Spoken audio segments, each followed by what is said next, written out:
আসসালামু আলাইকুম। আজকে আমরা দেখব এইচপি প্রোবুক 440G6 এই ল্যাপটপের পিসি কিভাবে রিনেম করা যায় খুব সহজেই। তো প্রথমে আমরা এই সার্চ বারে সার্চ করব সেটিং, ACTT লিখলে সেটিং চলে আসবে। সেটিং এর উপর আমরা ক্লিক করব। ক্লিক করলে সেটিং ওপেন হয়ে যাবে। এখানে দেখেন হোম ট্যাবের উপর ক্লিক করা আছে এবং এখানে দেখেন আমার পিসির নাম দেওয়া আছে my-pc25 এবং নিচে দেখেন লেখা আছে রিনেম। এই রিনেমের উপর আমি ক্লিক করতেছি। এখান থেকে একটা অপশন দিল রিনেম করার। তো আমি এখানে দিচ্ছি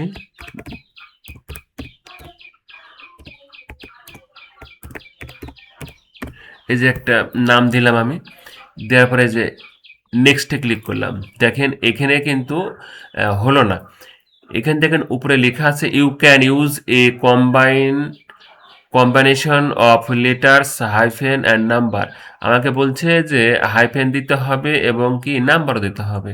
তো আমি এই জোরুল হকের মাঝখানে একটা হাইফেন দিব এবং একটা নাম্বার দিতে বলছে। আমি একটা নাম্বার দিলাম 26 দিলাম সাপোজ।